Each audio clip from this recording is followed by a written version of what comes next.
হাঁস পালন একটা লাভবান ইনকাম সোর্স। আমার কাছে যে হাঁসগুলা দেখতেছেন এগুলোর নাম রাজহাঁস। আমাদের হাওর অঞ্চলে এগুলা বেশিরভাগ পালন করা হয়।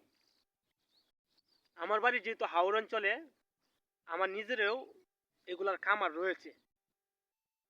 তো আমি যখন দেশের ছুটিতে আসি, বিশেষ করে আমার এই গরু ছাগলের মহিষের খামারের মধ্যে আমি বেশিরভাগ সময় দিয়ে থাকি। তো আজকে আমি হাওরের মাঝখানে আসলাম, দেখছেন একটা কি একটা অবস্থা, হ্যাঁ। এই জায়গায় বসলাম, তখন আমার এই হাঁসগুলা দেখলাম। তার মধ্যে কিছু খাবার দিলাম, তখন দেখা যাচ্ছে যে প্রায় দীর্ঘ 1 ঘন্টা যাবত আমার কাছেই তারা শান্তিতে গোসল করতেছে, মনের সুখে। কারণ আমার মনে হয় তারা চিনতে পারছে যে আমার আগের মালিক এসেছে।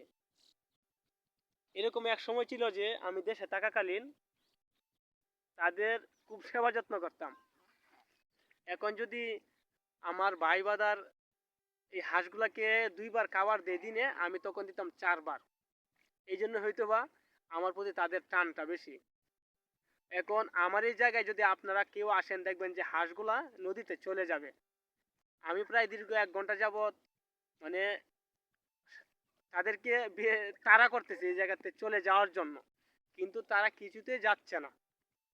শুধু ওই জায়গায় বারবার ঘুরে আসতেছে কিংবা এই জায়গায় বসে থাকতেছে। কারণ আমি তাদের ভালো খাবার দাবার দিই। এই যে দেখছেন কথাগুলো শুনে, মানে পশু পাখির কথা একমাত্র আল্লাহ পাকে বুঝতে পারে, তাছাড়া কেউ বুঝতে পারে না। আর কিছু অনুভব করতে পারে যারা এগুলার মালিক, অন্তত সম্পূর্ণ বুঝতে না পারলেও কিছুটা অনুভব করতে পারে তারা ইঙ্গিতে ইশারাতে কি বোঝাতে চাচ্ছে।